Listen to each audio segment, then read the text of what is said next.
Live service games. Just those words put a bad taste in anyone's mouth nowadays. It's garnered an extremely negative connotation and people are just sick of them at this point, given the live service corpses that have been left behind in its wake. And it really came to a head in 2024 with 4 live services releasing and shutting down in the same year. Not that previous years have been much better. There's a lot of speculation as to why this has been happening, but I wanted to get to the bottom of this myself and see what we can learn from all of this. The answer seems obvious, right? Live service games are just bad, an oversaturated market with nefarious and predatory practices which nobody wants to play anymore. But is it really just a live service problem, or is there something larger at play here? Well, I've collected data from all live service games that have released in the last 4 years, and let me tell you, I've seen things you couldn't imagine. I waded through the corpses of the fallen live services seeking answers, but nothing could prepare me for what I would find. I'll give you a little teaser, an appetizer if you will, of what I found. Of all the live services that have released in the last 4 years, what percentage do you think have now shut down? The answer is 47.73%. Essentially half of all live services that have released in the last 4 years are either no longer supported or have had their service shut down completely. Every year, a handful of live services shut down. 1 in 2 live service games are no longer with us. Are you an angel? Do what you can to donate to these companies that have lost millions of dollars. When I was researching this, I was amazed at just how many failed live services there actually are. Just when I thought I had found all of them, I would stumble upon another one and another one. I even found forgotten games that actually beat Concord for the shortest lifespan and the lowest player count. And no, I'm not referring to the day before. I tracked everything from their monetization to the length of their existence to find any correlating factors. From my observations, I found 2 interlinking reasons as to why these games have failed, and both of them, believe it or not, are unrelated to them being live services. Kind of. You may have noticed that I've split this topic into 2 parts. This turned out to be a much larger and complex topic than I initially expected, and so to make it more digestible for you, but also just easier for me to arrange my thoughts, I split it into 2 videos. In this first video, we'll be covering the surface level reason as to why so many live services fail. The second video breaks through that surface level reason and digs deeper to find the core of the issue. It's all interconnected and you'll understand what I mean soon enough. Before we get to the data, we need to talk about failure and what it actually means. When I talk about failure, I'm referring to either critically or commercially, and with most of these games, it's both. But let me ask you this, at what point is a live service considered a failure? Of course, if they're no longer operational, then they must have stopped being profitable. But let's look at a game like Rings of Elysium, for example, which was a battle royale that released in 2018. 5 years later, in 2023, it would have its servers shut down. The overall sentiment was positive about this game, and people were sad when Aurora Studios announced its shutdown. So, would you call a game that lasted 5 years and was well liked a failure? If we're talking about financially, only Tencent and Aurora Studios would know, but it must have at least done okay to have lasted for so long. Or what about EA's FIFA or Activision Blizzard's Call of Duty? They release these games annually, then abandon them to release a new one. They kill their own game before the player base drops and then charges us $70 to do it all over again. Obviously, these games are not financial failures, and I've left them off my failure list despite the games no longer being supported. Now don't get me wrong, most of these are obvious failures given their short lifespans and the millions of dollars that they've cost these companies. But I guess the point I'm trying to make is that every game has an end, even live services, and it's something that they'll all have to contend with one day. Even the big ones like Fortnite will eventually die. It'll go out with an unceremonious whimper as the player base slowly trickles out. Now, when will that be? Well, nobody knows, but time claims all, and a declining player base is the nature of live service games, like it is with any other game. It's not a matter of if they'll shut down, but when they'll shut down. Like I said before, most of these games were critical and commercial failures for sure, but a game shutting down isn't always a mark of failure. Also, there's a lot of talk of failed live service games, but from what I can see, there are just lots of failed games in general, at least in the AAA space. I bring this up because it foreshadows what we'll talk about in part 2, but also because all games should be held to the same standards, live service or not. Because of the hate that live services receive, people often cheer for these games' downfall. I'm not saying that this is right or wrong, I just think that our biases can skew our perception of failed live service games versus failed single-player games. Now don't get me wrong, bad single-player games are often raked over the coals, but they don't carry the same amount of vitriol that live service games do. Because live services live and die by their player bases, it's easy to understand when one is failing. I mean, just open it up on Steam charts and have a look. Live services have a literal health bar, and when it reaches 0, it's game over. And then the studio that made the live service game has to announce that their servers are being shut down, generating more attention and coverage from news outlets and content creators. Studios that create single-player games don't have to declare their games are failures to the public, which is essentially what announcing a server shutdown is. It's important to have a holistic approach to this issue because the reason these two types of games fail may be more related than you'd think. So, with all that out of the way, let's look at the data for these failed live service games. Like I said earlier, I compiled all the live services that have either shut down or are still available to play but are not receiving any more support from their developers. Now, I'm almost sure that I've missed some. I tried to be as thorough as possible, but some may have slipped through the cracks. I did comb through all the games that released from 2020 to 2024 and picked out all the live service games, including the ones that are still operational today. And man, it was a journey. As I went back through each year, I just kept finding more and more failed live services, many of which I had never even heard of before or had completely erased from my brain. I wasn't being hyperbolic when I said that 1 in 2 live services have shut down. That 48% comes from real data. I ended up finding over 30 dead live services and made some pretty funny discoveries along the way. Like, does anyone remember Bleeding Edge? The hero melee game made by Ninja Theory, the studio behind the Hellblade games? Or what about Radical Heights? Cliff Bleszinski's last Hail Mary attempt to save his studio, Boss Key Productions. Actually, before I show you the data, I want to play a game. Welcome back to Is It Dead or Alive Service Gaming Show, the show where we test your failed live service knowledge. Here is your first question. How many live services have had their servers shut down or are no longer supported? Lock your answers in now. The answer is B! That's right, 31 live service games, every one of them dying an agonizing and painful death. Question 2. Which live service had the shortest lifespan? The answer is A, The Calling 2. This game lasted a grand total of 8 days. This battle royale also implemented a pay-per-match monetization scheme in the form of match tokens. Who would have figured? Question 3. Which live service set the record for the lowest all-time peak player count?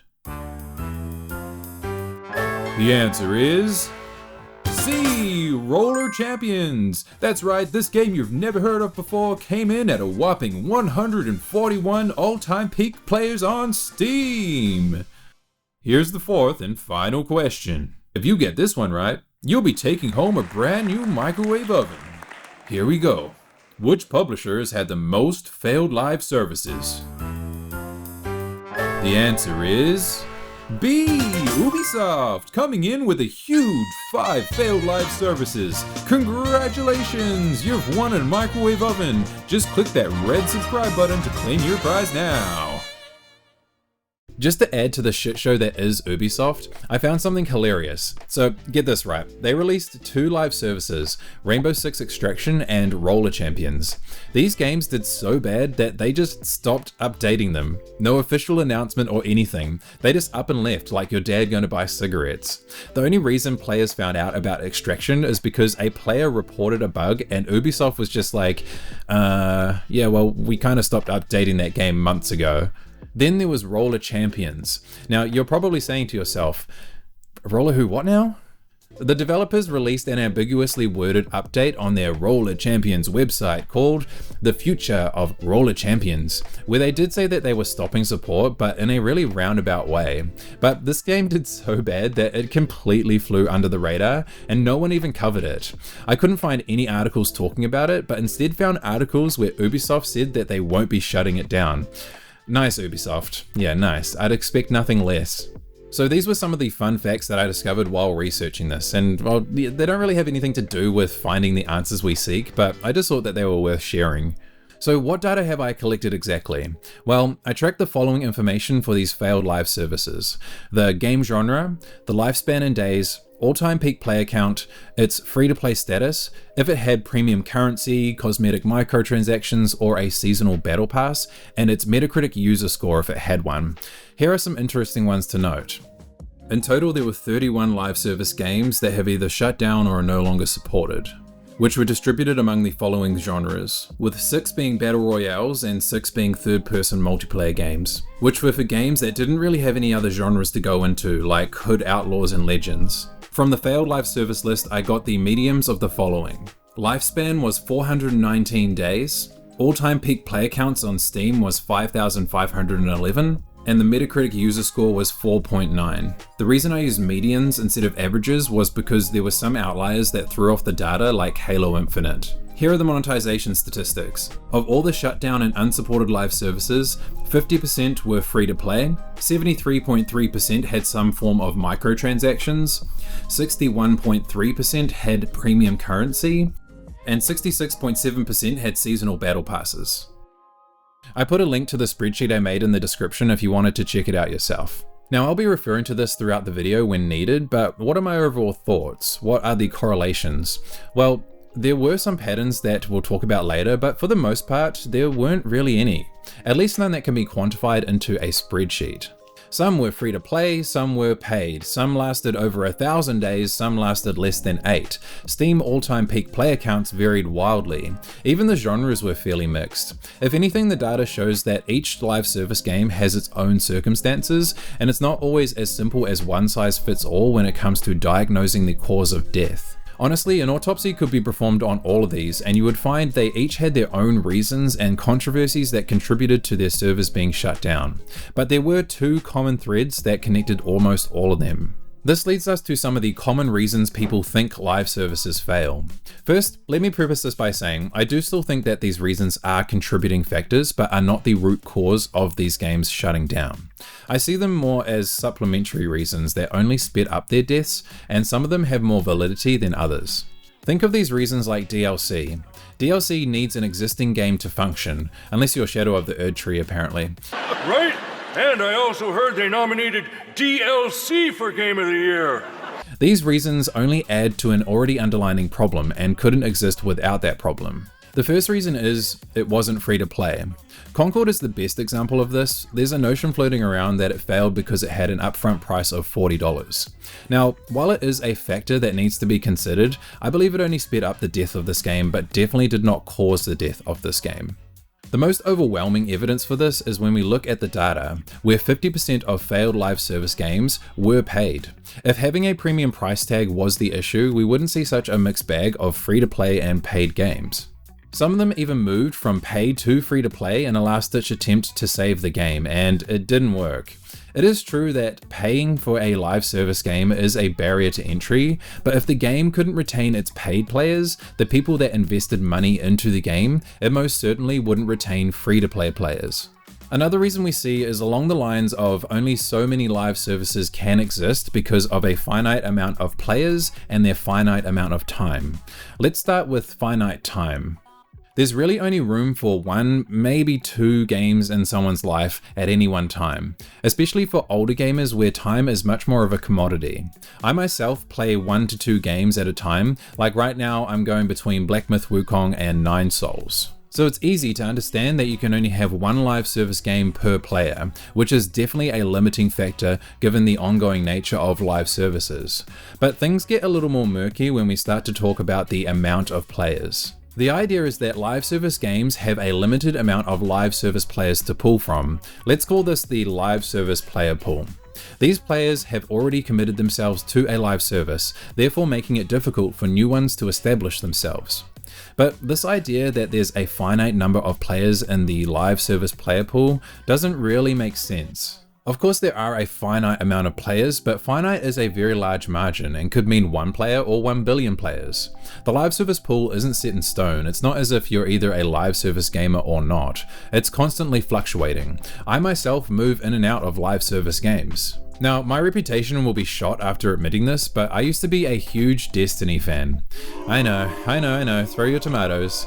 But it was the game that my brother and I would play together, and then we took a break and later picked up Apex Legends, and then Helldivers 2, and now we're playing Baldur's Gate 3 together.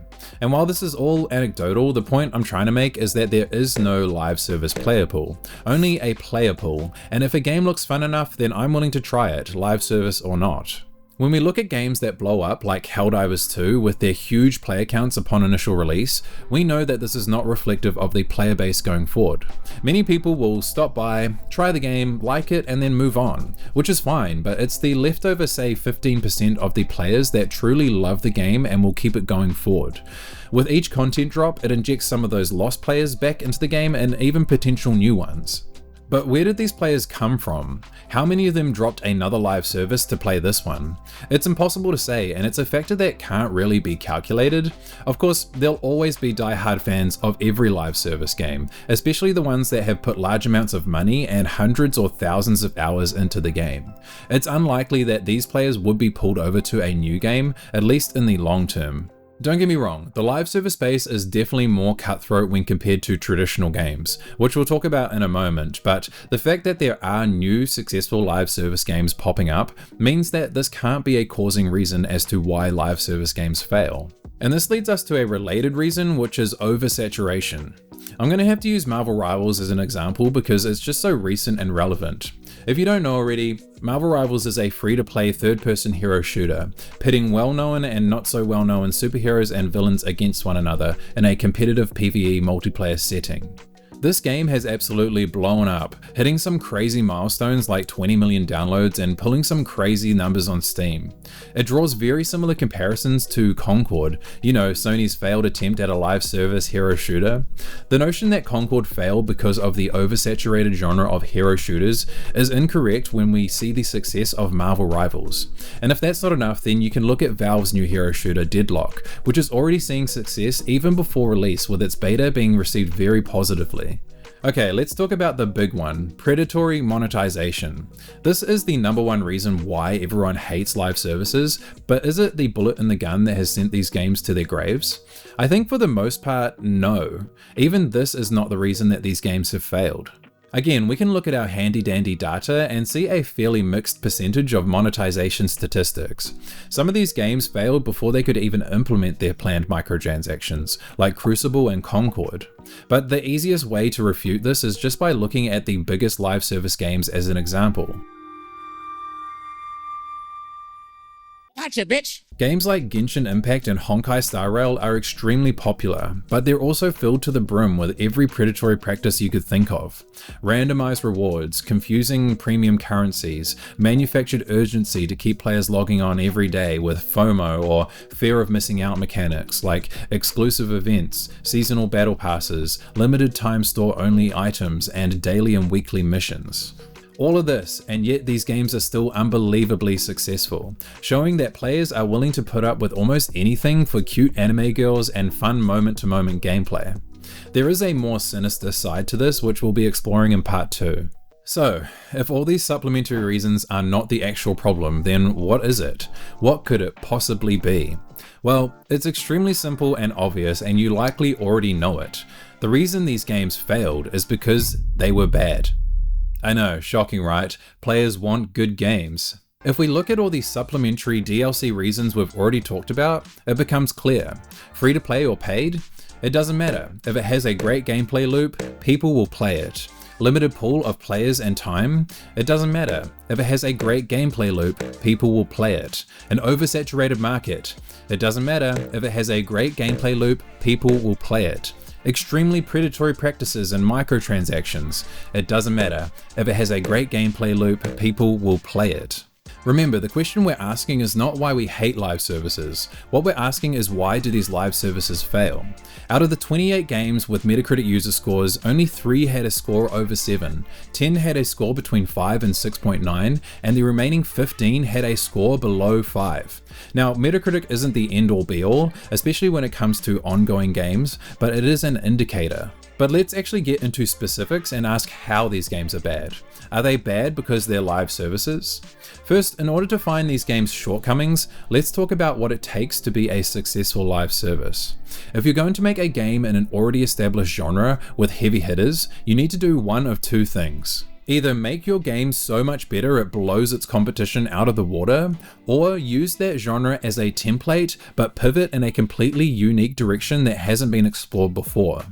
And I would argue that you would need to do both to cement a more permanent status for your game. Some of these games weren't terrible and even had unique premises, but it's not enough to just be okay or even good in the live service space. The word oversaturation gets thrown around a lot, but I don't think that that's quite the right term for this. Think of each live service genre there is. Usually there's one game that dominates that genre. What Destiny 2 is to looter shooters, what Overwatch is to hero shooters, or should I say was, what World of Warcraft is to MMOs, or what Fortnite is to battle royales. How can any new game possibly dethrone them or even compete? As we established earlier, there's only room for one live service game per person. The way I see it is like a game of musical chairs, when there are two people left but only one chair remaining. The first person to sit wins. Once that music stops and they sit down, it's extremely hard to knock them off, or take their win away from them. Not impossible, but extremely hard. The live services that try to copy games like Fortnite expecting similar success are opting into this game of musical chairs when Fortnite has already won and made that chair its throne. Essentially, they're just peasants seeking an audience with the king, hoping to share their player base, only to be sentenced to death like lambs to the slaughter. So what do you do then?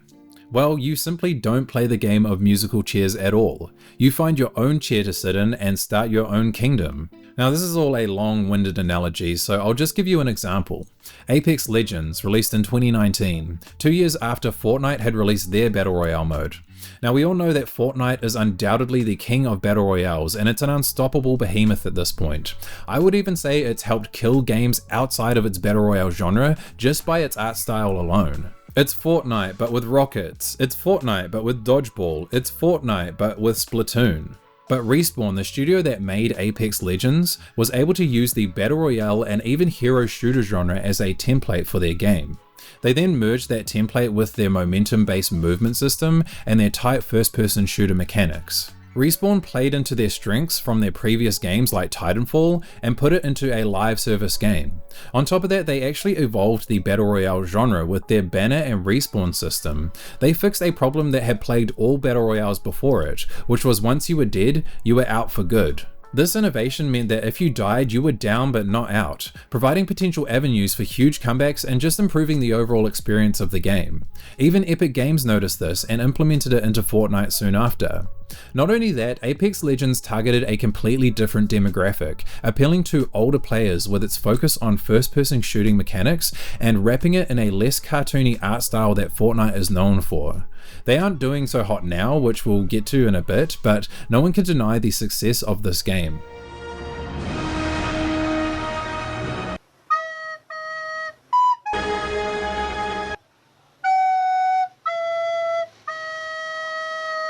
Ultimately, games are made to be played, and we play them to have fun, but when I look at this list of failed games, I see games that failed to innovate upon an existing genre. They're worst versions of their already established and thriving competition, providing no incentive to stick with or even try their game. And this is the trap that Concord fell into. Its shooting mechanics were serviceable, but it had awful character design. That's right. Arguably, the most important aspect of a hero shooter is its heroes, and if you don't have heroes that people find appealing, then you're doomed. Oh, hi. Goodbye. Anyways, if you want to start a business... It also had terrible game modes, which forced you to change characters between rounds, and is a blatant DEI Temu ripoff of Guardians of the Galaxy. Why would anyone play Concord when Overwatch, even with all its flaws, is a better experience in almost every way? Thaddeus Sasser? I'm sorry, I totally butchered that. The director of Marvel Rivals did a podcast with Videogamer.com, talking about why he thinks Concord failed and what it takes to succeed in the live service space. Take a listen. And we're seeing a lot of games coming out that are like very similar to other games. Like Concord came out and died very quickly. At the end of the day, it was another standard hero shooter Yeah, it didn't bring any unique when value. people already have. Yes. Yeah, when people already have Overwatch. Yeah. And you're not going to drag people away from Overwatch. That's right. There's a switching cost. I'm already invested in Overwatch. I got 15 skins for Pharah. I'm not going anywhere. But I think, the trick is that you need to have that reason that people want to come play your game. And I think that Marvel Rivals does that exactly with the superhero. Like, I don't know about you. It's the same story with Suicide Squad Killed the Justice League, an uninspired mess of a game with a terrible narrative, repetitive gameplay with escort missions out the wazoo, a lack of enemy variety and recycled bosses, a UI that could induce seizures, and a huge tonal shift from the Arkham series with oversaturated colors and a constant barrage of terrible jokes. We will show proper respect to this fallen hero by... Show a little class, man. Holy shit. Congratulations. Now you might argue that Suicide Squad failed because it shoehorned in live service elements which ruined the game. It is true that the looter shooter aspect of this game just felt off, like we had King Shark killing Superman with an orange legendary epic gun. Looter shooter fatigue has definitely set in, and when we see things like this, we just roll our eyes. And it likely did have an impact on the game's quality, but this doesn't let Rocksteady off the hook. It's hard to say how much of the live service model shaped Suicide Squad's development, and there's definitely a lot to be said about live service monetization and how it can influence a game's mechanics, which we'll go over in part 2, but there are some universal aspects of a game that speak for themselves. It was Rocksteady that recycled bosses, made a seizure-inducing UI, created 3 enemy types, loaded the game with monotonous missions like shoot the pimple and escort the vehicle here. They decided on the shift from the gritty and dark art style we love from the Arkham games to this oversaturated, unfunny open mic night shit show of a game. These are aspects that shouldn't be affected by the live service model. Even if they were under the thumb of Warner Brothers and were forced to make a live service game, Rocksteady should have been able to do so much better than what we got. I hear this sentiment quite a lot, that if Rocksteady had the chance to make a single player Batman game rather than whatever this is, they would have made a great game. But I'm not so sure. A lot of talented developers have now left Rocksteady, and the failures of Suicide Squad speak for themselves. In fact, this seems to be a common trend, right? Where developers known for their single player games are forced to make live services by their overlords. Rocksteady and Suicide Squad, Crystal Dynamics and Marvel Avengers, BioWare and Anthem, Platinum Games and Babylon's Fall. I bet you forgot about that one. It's the idea that live service games take developers away from creating great single player games. But I don't think this is 100% the case. I mean, we've already talked about Rocksteady, but here's another example. Let's have a look at BioWare. Now, if you haven't already watched my other video on the death of our favorite game studios, I go into extensive detail as to why BioWare is no longer the BioWare we used to love. I'll link it in the description if you want to check it out, but what I want to focus on today is the last 3 games that they've released: Mass Effect Andromeda, Anthem, and Dragon Age the Veilguard. All very different games to one another, but I want you to look at these games and tell me what they have in common. Have you figured it out? That's right, they all suck ass. It doesn't matter that one is a fantasy RPG, that one is a sci-fi RPG, or that one is a live service game. They were all bad, irrespective of their genre, because right now BioWare is just making bad games, and they're the ones that should be accountable for their failures, not something as arbitrary as live service games did it. The other reason is that single player or not, the publisher still remains in control. If a studio is forced to make a live service game at the behest of a publisher, do you really think they have creative control over a single player game? I would say no. Let's look at Warner Brothers again. Lord of the Rings Shadow of Mordor was a great game I personally really enjoyed. It introduced the Nemesis system and had great combat that, funnily enough, took from Rocksteady's Batman games. The story, I could take it or leave it, but it was received positively and was a commercial success, so much so that it garnered a sequel. Lord of the Rings Shadow of War. By all accounts, Shadow of War was a better game. It fleshed out the Nemesis system, expanded movesets and abilities, introduced large-scale sieges. It was overall bigger in scope and ambition. But the release of the single-player game was marred by loot boxes that tied to the best thing about this game, the Nemesis system. It wasn't implemented to serve the creative vision of the game. It was created for profit, obviously. Clearly the work of Warner Brothers. I mean, we don't 100% know, but come on, we know. But it wasn't just the loot boxes that were the problem. It was the effect that they had on the game. To make the loot boxes worth buying, they had to alter the endgame, detracting from the experience. Essentially, they created a massive grind if you wanted to unlock the true ending of the game. Unless, of course, you are willing to buy loot boxes to speed that grind up. It's the classic create a problem, sell you the answer trick we've seen a million times. We see these tactics a lot in live service games, but the fact that we see it in a single player game as well means that it's not just a live service problem. Despite all of that, I still enjoyed Shadow of War, but it left a stain on the game that can never be removed. It ruined what could have been a great sequel, and while they would end up removing it later, it was just too little too late. Given Warner Brothers' history, I'm not holding out hope for Hogwarts Legacy 2. I'm sure they'll find a way to ruin it just like they did with Shadow of War and so many other games. But the point I'm trying to make is that no game is safe when they're at the whim of a greedy publisher, live service or not. The reason these games fail isn't because there's no room for new live service games, or even that they're oversaturated. The reason is that there's no room for mediocrity in the live service space. Not only that, if these games are to stand out among their competition and have a chance of succeeding, they need to innovate, have creative premises, and most importantly, have engaging and fun gameplay that can't be found anywhere else. But this isn't criteria that's exclusive to just live service games. This is what any game has to do in order to be successful. Sure, the competition is much more fierce when it comes to live service games. These games are competing with one another like it's Gladiator.